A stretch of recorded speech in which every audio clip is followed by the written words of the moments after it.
lihat firman Tuhan. Roma pasal yang ke-8, ayat 31 sampai ayat yang ke-39. Roma pasal yang ke-8, ayat 31 sampai ayat 39. Keyakinan iman. Sebab itu apakah yang akan kita katakan tentang semuanya itu? Jika Allah di pihak kita, siapakah yang akan melawan kita? Jika Allah di pihak saya, siapa akan melawan saya? Jika Allah di pihak saudara, siapa yang akan melawan saudara? Ia yang tidak menyayangkan anaknya sendiri, tetapi yang menyerahkannya bagi kita semua. Bagaimana mungkin ia tidak mengaruniakan segala sesuatu kepada kita bersama-sama dengan Dia? Siapakah yang akan menggugat orang-orang pilihan Allah? Allah yang akan membenarkan mereka. Siapa yang akan menghukum mereka? Kristus Yesus yang telah mati, bahkan lebih lagi yang telah bangkit, yang juga duduk di sebelah kanan Allah, yang malah menjadi pembela bagi kita. Siapa yang akan memisahkan kita dari kasih Kristus?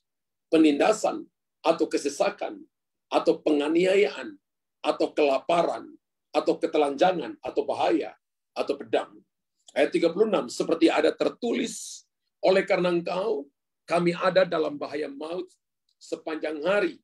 Kami telah dianggap sebagai domba-domba sembelihan. Ayat 37, perhatikan.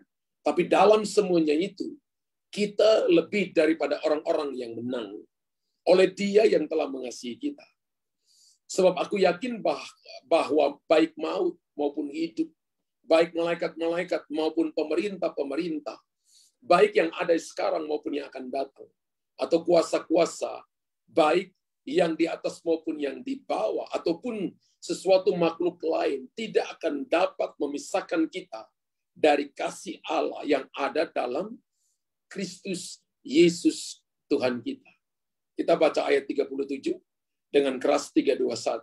Tetapi dalam semuanya itu, kita lebih daripada orang-orang yang menang oleh Dia yang telah mengasihi kita. Dari Roma 8:37, Alkitab tidak berkata bahwa kita ini hanya pemenang, tapi kita disebut lebih daripada pemenang, orang-orang yang menang. Berarti Yesus yang bertanding, Yesus yang menyerahkan diri, Yesus yang terpaku di atas kayu salib, Yesus membiarkan darahnya tercurah bagi kita, seperti tadi lagu yang dinyanyikan oleh Mansye tadi, bahwa kita harus ingat akan kasihnya, karyanya, salibnya, darahnya. Ketika Bapak Ibu ingat semuanya itu, maka saudara dan saya ingat ketika Yesus mati dan Dia bangkit dari antara orang mati, maka Dia memberikan kemenangan itu, memberikan medali kemenangan itu, kunci itu kepada gerejanya. Berarti kita ini lebih daripada pemenang. Misalnya Anda bertanding, kemudian Anda menang, lari dalam lari sprint 100 meter, Anda menang dikasih medali emas di lehermu. Kemudian pulang Anda buka medalinya, Anda gantung di leher suamimu, di leher istrimu. Kira-kira istrimu pemenang atau lebih daripada pemenang? Istrimu lebih daripada pemenang. Itu sama dengan kalau suami dia pergi kerja ya 1 bulan, kemudian dapat gaji 1 bulan, pulang semua gajinya dikasih kepada istrinya. Setelah dikasih ke istrinya, besok istrinya pergi ke mall, dia kelilingi mall 3 hari dari lantai pertama sampai lantai 5, dia ngerobangnya di situ. Mana yang lebih daripada pemenang? Istri lebih daripada pemenang. Oke, Bapak Ibu. Sebuah kalimat mengatakan begini. Tidak ada kemenangan tanpa peperangan. Betul? Tidak ada kemenangan tanpa peperangan. Artinya bahwa setiap orang yang pernah menang dalam hidupnya, tentu dia melalui suatu peperangan dalam hidupnya. Peperangan bukan cuma peperangan secara fisik mengangkat senjata seperti Ukraina dengan Rusia hari-hari ini. Bukan cuma peperangan secara fisik mengangkat senjata seperti para leluhur kita, para pejuang-pejuang kita di masa-masa tahun 45, mereka berjuang untuk menyatakan kemerdekaan dengan mengangkat senjata untuk melawan penjajah. Peperangan bukan cuma itu saja. Namun, Lebih luas peperangan yang dimaksud adalah peperangan dalam segala usaha yang kita lakukan.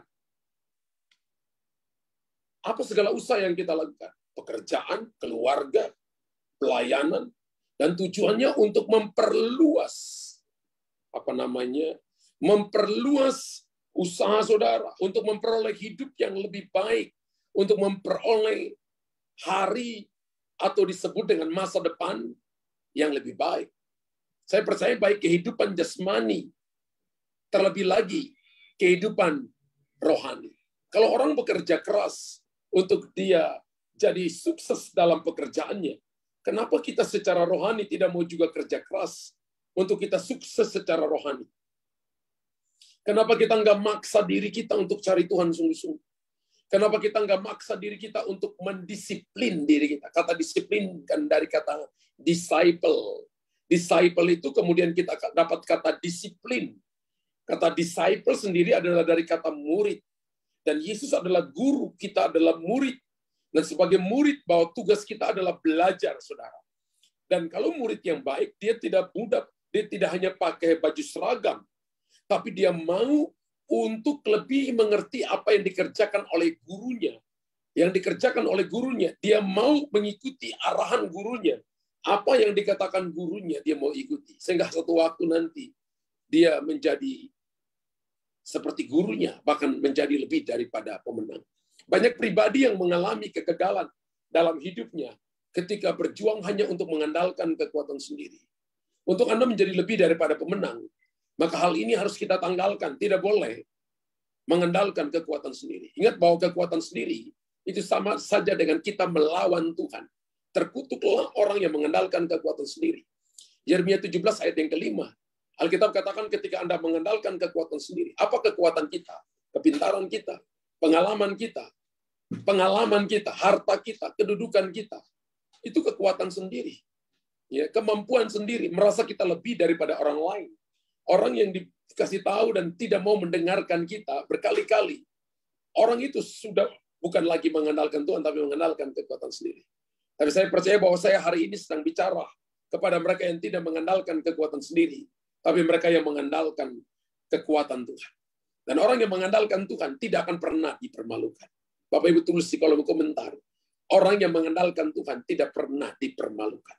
Orang mengandalkan Tuhan ada dalam masalah, yes. Ada dalam ujian, ya. Ada dalam persoalan, ya. Tapi tidak akan pernah Tuhan permalukan mereka. Oleh karena itu, marilah kita menjadikan Tuhan Yesus sebagai pembela kita dalam menjalani hidup ini. Amin. Maka yakin dan percayalah, kita pasti jadi lebih daripada pemenang. Ketika Bapak, Ibu, dan saya menjadikan Tuhan Yesus sebagai pembela kita. Kalau Roma 10 ayat 9 dan 10, Bapak Ibu menerima Yesus sebagai Tuhan dan Juru Selamat dalam hidup saudara dan saya.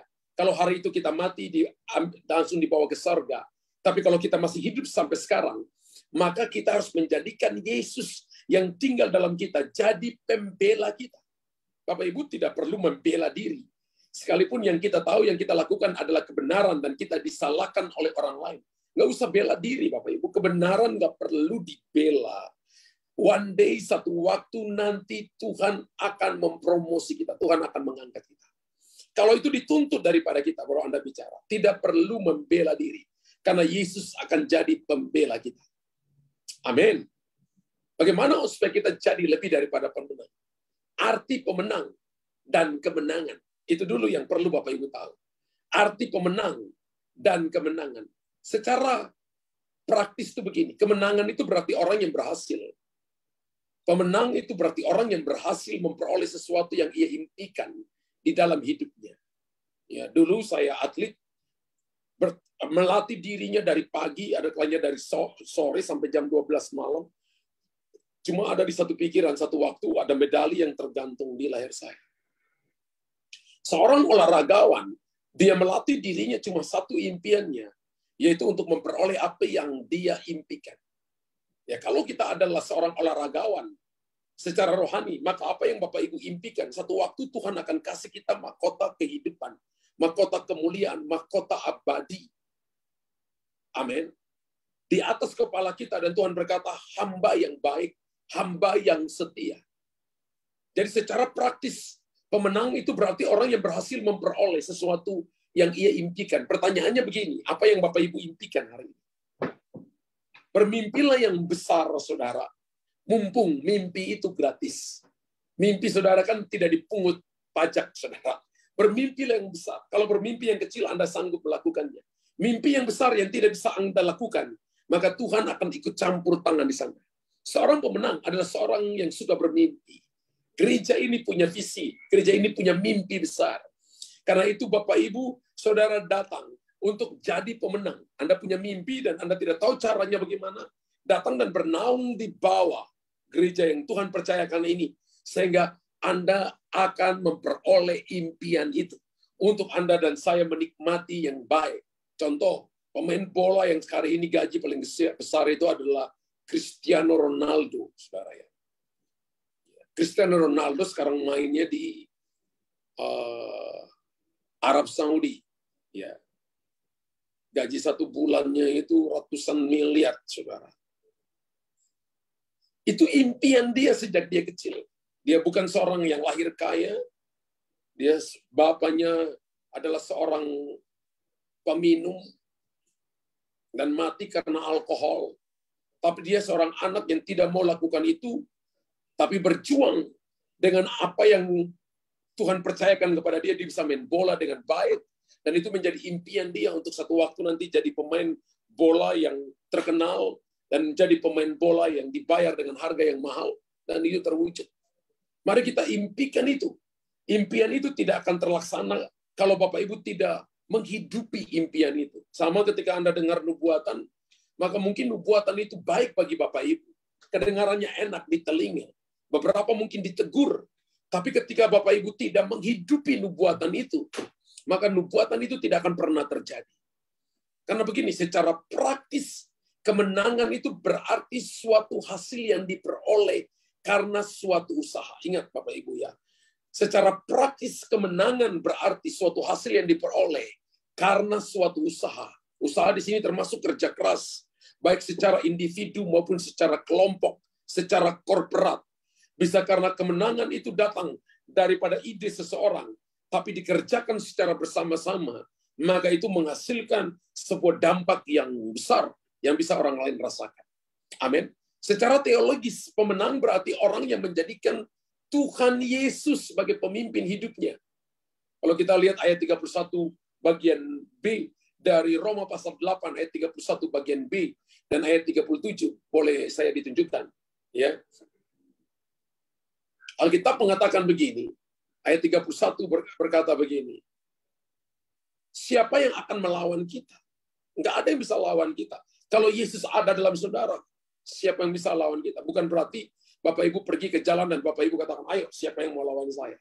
Itu namanya cari masalah. Ya, kita trouble maker, saudara. Saya sedang bicara tentang alam supranatural. Alkitab katakan bahwa musuh kita bukan darah dan daging, tapi musuh kita adalah penguasa-penguasa di udara, roh-roh jahat di udara. Benar? Kemudian lompat ayat 37. Ayat 37 berkata begini. Ayat 37 berkata, tetapi dalam semuanya itu kita lebih daripada orang-orang yang menang oleh Dia yang telah mengasihi kita. Siapa yang melawan kita? Ketika Bapak Ibu tinggal dalam Yesus, Yesus dalam saudara, Anda itu pemenang. Masalah persoalan itu cuma ujian hati. Untuk Bapak Ibu dan saya selalu bergantung kepada Tuhan. Tapi sesungguhnya kita lebih daripada pemenang. Haleluya. Amin. Ketika Bapak Ibu mengerti ini, saya percaya hidup kekristenan akan sangat exciting. Hidup kekristenan kita akan penuh gairah. Karena yang datang ibadah ini para pemenang. Bukan pecundang. Bukan orang-orang yang kalah. Bukan orang-orang yang mukanya tidak susah senyum banget. Bukan orang-orang yang sulit sekali mengatakan haleluya atau mengatakan amin. Tapi mereka adalah orang-orang yang setiap minggu itu adalah waktu untuk kita cuma celebration. Karena kita tahu bahwa kita pemenang, bahkan lebih daripada pemenang. Ketika kita mengerti ini, kita nggak kalah dong. Kita nggak mau kalah dengan masalah yang sementara, persoalan yang sementara. Betul, Ada aja siapa yang katakan bahwa ketika masalah datang itu enak, masalah nggak enak, benar. Persoalan itu nggak enak, ujian nggak enak. Tapi kita harus mengerti bahwa kita tidak ditentukan untuk kalah oleh masalah. Tapi Anda dan saya ditentukan menjadi lebih daripada pemenang. Kisah Rasul pasal 22 ayat yang ke-6. Boleh saya ditunjukkan ayatnya? Kisah Rasul 22 ayat yang ke-6. Tetapi dalam perjalananku ke sana ketika aku sudah dekat Damsyik, yaitu waktu tengah hari, tiba-tiba memancarlah cahaya yang menyilaukan dari langit mengelilingi aku. Secara teologis, ingat bahwa secara teolog, Rasul Paulus ini adalah doktor teologi. Pintar, saudara. Orang muda dan pintar. Tapi ketika dia pergi ke Damsyik, mengejar orang Kristen pergi ke Damsyik, tiba-tiba dia mengalami sesuatu yang namanya encounter with God. Perjumpaan dengan Tuhan. Saudara dan saya yang ada di tempat ini, Anda mungkin jadi Kristen lama, tapi Anda setiap waktu harus merindukan yang namanya encounter with God seperti apa yang dialami oleh Paulus. Satu kali dia berjumpa dengan Tuhan, dia bukan lagi Saulus, tapi dia menjadi Paulus. Satu kali Yakub berjumpa dengan Tuhan di Peniel, maka dia bukan lagi Yakub seorang penipu, tapi diubah namanya menjadi Israel. Satu kali Anda berjumpa dengan Tuhan, satu kali Luther berjumpa dengan Tuhan, maka kehidupan yang lama mati, kehidupan yang baru sudah datang. Dan Bapak Ibu, dengar baik-baik. Tuhan itu merindukan menaruh Bapak Ibu, yang tadinya kita pikir kita orang kalah. Tapi ketika kita dalam Yesus, kita adalah pemenang. Secara teologis, kemenangan bagi orang percaya adalah saat Kristus mati dan bangkit mengalahkan maut. Secara teologis, Bapak Ibu ya. Kemenangan bagi orang percaya, bagi kita semua, adalah saat Yesus mati dan bangkit mengalahkan maut. Kemarin ketika kematian dan kebangkitan Kristus, saya jelaskan banyak tentang tetelestai kepada saudara. Dan dalam waktu kebangkitan, saya juga jelaskan kepada Bapak Ibu. Dan secara teologis, kemenangan bagi orang percaya adalah saat Kristus mati dan saat Kristus bangkit mengalahkan maut. Karena ada orang yang mati tapi tidak pernah bangkit kembali. Tapi Yesus mati dan bangkit dan tidak mati lagi. Maut tidak bisa mengalahkan dia, justru dia mengalahkan maut. Dalam Roma 8 ayat 34 tadi yang kita baca, Kristus Yesus yang telah mati, bahkan lebih lagi yang telah bangkit. Yang juga duduk di sebelah kanan Allah, yang malah menjadi pembela bagi kita. Kalau maut saja dikalahkan, siapa yang bisa kalahkan Yesus kalau dia pembela kita? Pembela ini kan sepertinya dalam sebuah sidang, saudara. Ada hakim, ada jaksa, dan ada pembela. Fungsi Yesus adalah jadi pembela. Dan setan itu adalah intimidasi. Ya. Menjadi saksi yang selalu mengintimidasi saudara. Tapi Yesus selalu membela saudara dan saya. Saudara dan saya hidup. Jangan takut, jangan biarkan masalah masuk dalam hidup, dalam pikiranmu. Jangan izinkan masalah tinggal dalam hatimu. Biarkanlah aja dia terjadi di luar. Kita di dalam masalah itu normal. Yang abnormal itu adalah membiarkan masalah masuk ke dalam saudara dan saya. Masuk ke dalam hatimu, masuk ke dalam pikiranmu. Pemenang sejati atau lebih daripada pemenang tidak mengizinkan masalah ada di dalam dia. Dia ada di dalam masalah, yes, ya, dan amin. Tapi dia tidak mengizinkan masalah ada di dalam pikirannya dan di dalam hatinya. Amin. Masalah mungkin ada dalam keluarga, itu hal yang normal. Tapi kalau masalah ada dalam hati dan dalam pikiran, itu abnormal. Ingat, kalau kita dipanggil, ditentukan menjadi lebih daripada pemenang, bersikaplah sebagai para pemenang sejati. Bapak Ibu tulis di kolom komentar, saya harus bersikap sebagai pemenang sejati atau bersikap sebagai orang yang lebih daripada pemenang. Hal yang kedua, menjadi lebih daripada pemenang. Apa yang perlu kita belajar? Kenapa kita perlu menang? Memang ada lawan. Siapakah lawan kita? Poin yang kedua adalah siapakah lawan kita? Tentu yang melawan kita, yang menjadi lawan orang percaya. Bukan temanmu, bukan saudaramu, bukan istrimu, bukan suamimu, bukan anak-anakmu, bukan rekan bisnismu, bukan gereja tetangga, bukan gereja yang ada di samping kiri kananmu. Musuh kita bukan lawan. Kalau saya pendeta, bukan lawan, bukan teman-teman pendeta. Musuh saudara bukan rekan-rekan, bukan saudara, bukan suami istri. Menjadi lawan kita adalah iblis. Setan itu Bahasa aslinya diabolos. Orang yang suka bolos itu teman dari setan. Diabolos itu adalah tidak tepat waktu, melenceng dari sasaran. 1 Petrus 5 ayat 8 berkata begini, sadarlah dan berjaga-jaga. Lawanmu si iblis berjalan, keliling sama seperti singa yang mengaum-ngaum dan mencari orang yang dapat ditelannya. Ingat bahwa singa itu selalu mengunyah-ngunyah, menerkam mangsanya. Tapi singa yang satu ini ompong karena sudah terlalu tua. Sehingga ketika dia temukan lawannya, maka ditelan, saudara. Ya, ini singanya singa ompong. Dia cuma nakut-nakutin saudara dengan auman, intimidasi. Tapi saudara dengar baik-baik, saya berapa kali ajarkan saudara, kalau Anda diganggu setan, katakan kepada setan, kamu nggak punya kerjaan. Amin. Ya, lawan dia dengan iman yang teguh, maka engkau akan menang. Iblis selalu berusaha memisahkan kita dari kasih Allah. Kenapa? Setan ingin melawan kita, karena dia ingin memisahkan kita dari kasih Allah. Ketika Lucifer jatuh, dibuang ke muka bumi ini, dan Tuhan menciptakan Adam yang pertama. Ya, Adam itu artinya manusia Allah, man of God, manusia Allah. Setan sangat cemburu. Kenapa? Karena dia berpikir begini, masa sih kemuliaan Allah bisa ditaruh dalam tubuh yang fana ini? Jalan aja tidak bisa tembus tembok. Belajar sesuatu harus belajar bertahun-tahun. Padahal malaikat itu kalau lihat sesuatu nggak perlu dia ikut sebuah university, baru dia belajar tentang mesin dan alat dan sebagainya. Dia lihat aja udah dia tahu. Setan cemburu melihat Tuhan menciptakan Adam, saudara. Lalu setan mencoba untuk menjatuhkan Adam pakai segala cara dan akhirnya berhasil. Tapi Yesus yang disebut dengan Adam terakhir datang dan menebus saudara dan saya. Supaya Bapak Ibu dan saya bukan lagi pemenang, tapi kita lebih daripada pemenang. Iblis selalu berusaha memisahkan kita dari kasih Allah. Alkitab katakan ketika dia mencobai Yesus, dan dia tidak bisa mengalahkan Yesus karena Yesus kalahkan dia dengan firman Allah. Maka firman Allah berkata dia mundur dan mencari waktu yang terbaik. Ingat, every day, every minutes, berjaga-jagalah.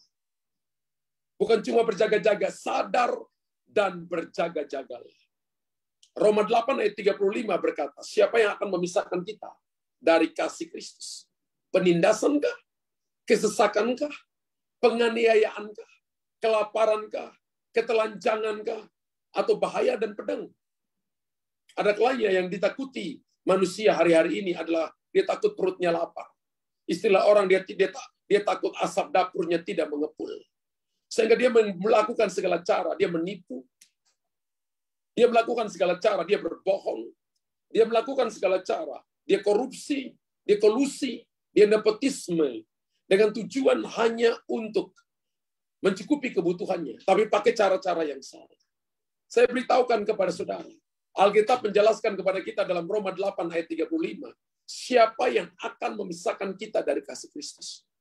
Artinya kasih Kristus adalah perekat saudara dan saya. Ketika kita ada di dalam kasih, maka Anda akan dapat namanya kingdom supply. Ketika Anda ada dalam kasih, Anda akan dapat penyediaan Tuhan. Yang penting Anda rajin. Tangan orang rajin di rumahnya banyak harta benda. Tapi jangan memberi makan orang malas. Ingat bahwa penindasan atau kesesakan atau penganiayaan atau kelaparan atau ketelanjangan atau bahaya atau benda itu tidak boleh memisahkan kita dari kasih Kristus. Ada banyak orang lapar menipu. Ada banyak orang lapar membunuh. Ada banyak orang lapar, maka dia mulai menindas orang lain. Tapi kita sebagai orang percaya, ingat bahwa hidup kita ditentukan menjadi pemenang. Dan musuh kita adalah setan. Setan bisa datang dan memberikan penindasan, kesesakan kepada saudara. Penganiayaan kepada saudara. Setan bisa datang dan memberikan kepadamu kelaparan, bahkan ketelanjangan, atau bahaya, atau pedang. Tapi kita punya kasih Kristus yang tidak pernah berubah. Amin. Memang kasih Tuhan ada syaratnya. Dan ketika kita datang dengan hati yang cinta Tuhan, kita datang dan kita terus datang dan memanggil Dia, rindu dengan Dia. Maka Bapa di sorga itu lebih baik daripada Bapa di dunia. Amin. Bapa di sorga sanggup menolong kita. Bapa di sorga sanggup memberikan kepada kita kekuatan yang baik. Kekuatan yang baru. Melalui apa, saudara? Ya, melalui apa? Melalui penindasan, kesesakan, kelaparan, ketelanjangan, kuasa maut. Ya. Setan mencoba untuk saudara dan saya ditekan dengan hal-hal seperti ini. Tapi saya percaya bahwa kita bukan orang-orang yang kalah karena penindasan atau kesesakan. Kita bukan orang-orang yang kalah karena kelaparan atau ketelanjangan. Kita bukan orang-orang yang kalah karena bahaya atau pedang.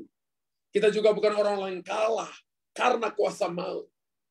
Karena menikmati dunia dengan harta dan kekuasaan dan popularitas. Tapi kita adalah orang-orang yang menikmati kasih Kristus. Bapak Ibu tulis di kolom komentar. Saya orang yang menikmati kasih Kristus. Bagaimana caranya? Ketika Anda datang, Anda stay fokus kepada firman. Dan Bapak Ibu berkata, aku cinta Tuhan, mengasihi Tuhan. Dan aku mau dekat dengan Tuhan. Ya, kalau kemarin saya nggak dekat dengan Tuhan, saya punya kesempatan hari ini mau dekat dengan Tuhan.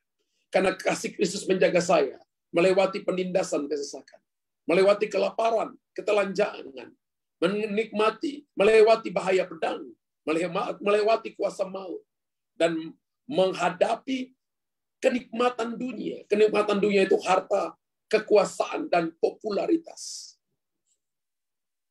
Semua orang kepingin ini. Dan setan bisa pakai itu untuk membuat Anda distract, melenceng daripada arahan Tuhan. Tapi saya percaya kita semua yang ada di pagi hari ini, baik yang on-site, baik yang online by Zoom, by YouTube, bahkan by Facebook, kita tahu bahwa musuh kita selalu memakai apa yang enak di daging untuk membuat kita keluar dari panggilan Tuhan. Tapi hari ini, saya tahu jati diri saya. Saya dipanggil jadi lebih daripada pemenang. Yang ketiga, Bapak Ibu, kita belajar. Syarat untuk menjadi orang yang lebih daripada pemenang. Bagaimana sih syaratnya Pak Pendeta? Bagaimana sih syaratnya Pak Gembala? Bagaimana syaratnya pastor untuk menjadi pemenang? Secara duniawi saja orang membutuhkan syarat-syaratnya yang begitu banyak. Untuk menjadi atlet yang mewakili Indonesia sekarang di Asian Games. Nggak semua orang dipilih. Nggak semua orang dipilih. Hanya orang-orang yang melewati seleksi. Hanya orang-orang yang mau mengikuti aturan. Yang mau mengikuti persyaratan. Mungkin ada yang bagus, tapi tidak mengikuti aturan, tidak mengikuti persyaratan. Tidak dipakai. Tapi yang tadinya kelihatan tidak baik, tapi mengikuti aturan dengan baik. Lama-lama dia jadi baik, bagus, luar biasa, dan dapat medali emas. Ketika kita mengikuti aturan, tatanan yang dibangun oleh sistem kerajaan Allah, saya percaya keadaan kita yang tadinya buruk jadi lebih baik. Jangan hidup dengan cara berpikir sendiri. Hiduplah dengan cara berpikir Tuhan. Hiduplah dengan orang-orang yang bisa bimbing kita untuk menjadi lebih baik every day. Dan kalau Anda diberitahukan untuk lebih baik, orang itu mengasihi Anda.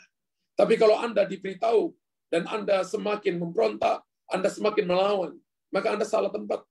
Tapi kalau Anda mau untuk berkata bahwa saya mau mengikuti dan melakukan firman Tuhan, maka saya percaya kasih karunia Kristus melalui Roh Kudus sanggup menolong kita. Demikian juga secara rohani, kita memiliki syarat menjadi pemenang yang sejati. Ada syarat loh Bapak Ibu untuk jadi pemenang sejati. Tadi saya katakan selalu berada di pihak Tuhan. Ayat yang pertama, dari kalau kita perhatikan Bapak Ibu ya, kalau kita perhatikan, Alkitab berkata begini, dari Roma 8 ayat yang pertama, selalu berada di pihak Allah. Ayat 31 kalau nggak salah.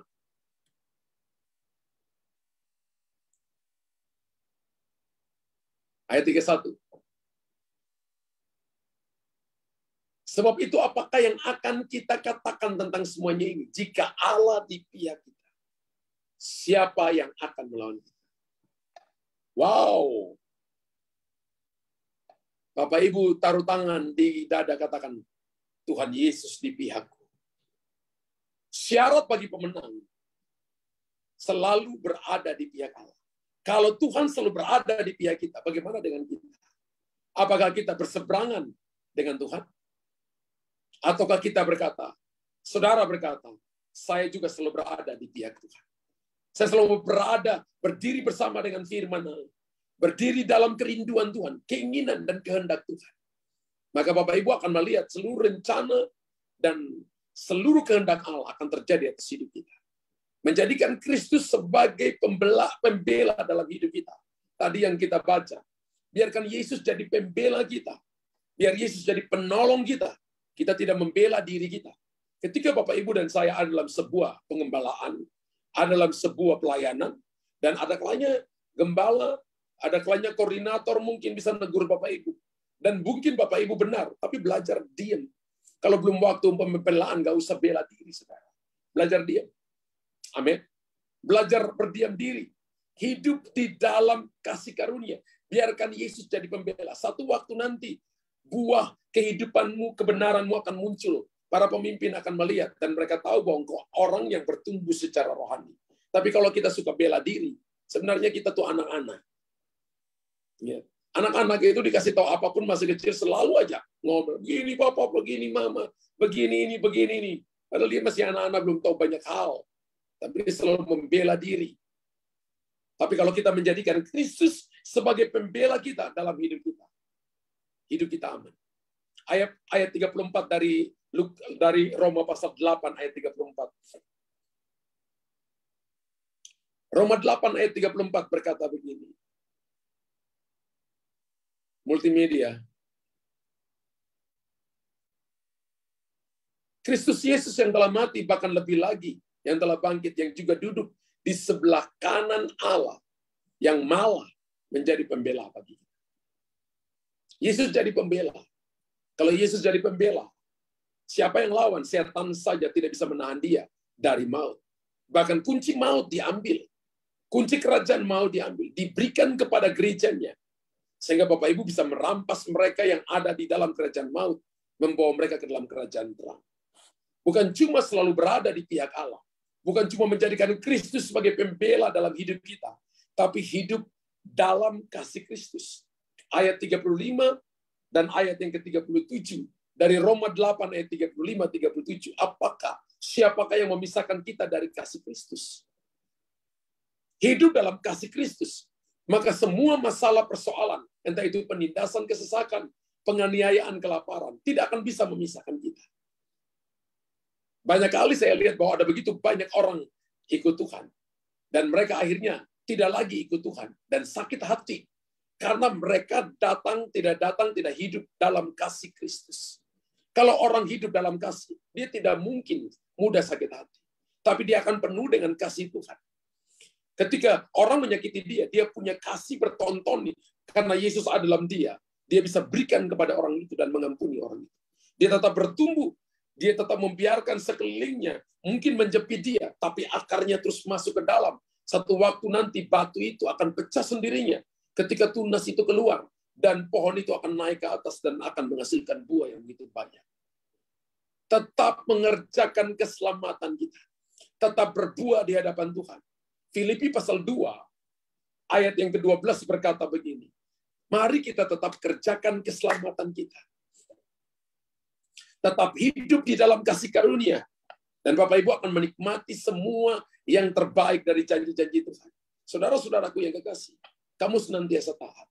Karena itu tetaplah kerjakan keselamatanmu dengan takut dan gentar. Bukan saja seperti waktu aku masih hadir. Tapi terlebih pula sekarang waktu aku tidak hadir. Dikatakan kerjakan keselamatanmu dengan takut dan gentar. Berarti ada bagian kita, keselamatan yang kita terima. Itu Bapak Ibu harus dikerjakan. Selama masih ada nafas. Masih ada nafas pada saudara, maka itu harus dikerjakan. Ketika Bapak Ibu kerjakan, maka Alkitab katakan begini. Maka kita akan melihat kemuliaan, kita akan melihat kepercayaan, kita akan melihat tanggung jawab yang lebih besar yang akan Tuhan berikan kepada kita. Efesus 6 ayat 17 berkata, kita harus mengenakan semua perlengkapan senjata Allah, karena yang Bapak Ibu hadapi adalah kuasa-kuasa kegelapan. Siapakah lawan kita? Lawan kita adalah roh-roh jahat di udara. Dan terimalah ketopong keselamatan dan pedang roh, yaitu firman Allah. Mengenakan semua perlengkapan senjata Allah dari ketopong keselamatan, baju sirah, ya,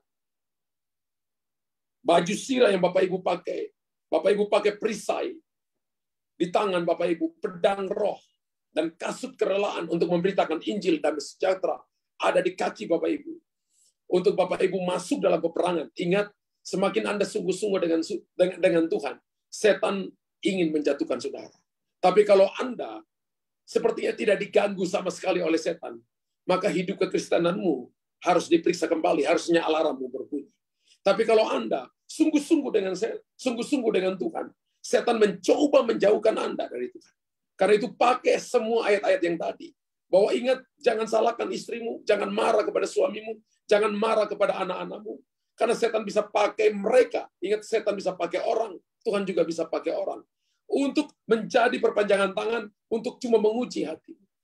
Tapi kalau kita sebagai orang yang lebih daripada pemenang, kita tahu musuh kita bukan darah dan daging. Musuh kita bukan mengatai orang lain, bukan membenci orang lain. Tapi bagian kita adalah mengasihi orang itu dengan sungguh-sungguh. Supaya bisa menyelamatkan mereka dari dalam api, membawa mereka ke dalam kerajaan terang. Mari jadikan Kristus sebagai pembela dalam hidup kita. Maka kemenangan akan menjadi milik kita. Amin. Karena penderitaan tidak akan pernah bisa memisahkan kita dari kasih Tuhan. Bapak Ibu tulis di kolom komentar. Penderitaan tidak akan pernah bisa memisahkan saya dari kasih Tuhan. Tapi justru sebaliknya, penderitaan itu bisa akan membuat saya semakin kuat dan menjadi kendaraan bagi saya untuk membuat saya lebih cepat sampai kepada tujuan, sehingga nama Tuhan dipermuliakan. Tuhan Yesus memberkati Bapak Ibu. Yang diberkati Tuhan pagi hari ini tulis di kolom komentar, saya sungguh amat diberkati Tuhan. Bapa di sorga, hamba sudah menyampaikan isi hatimu. Dan aku percaya Roh Kudus, Engkau tidak berhenti.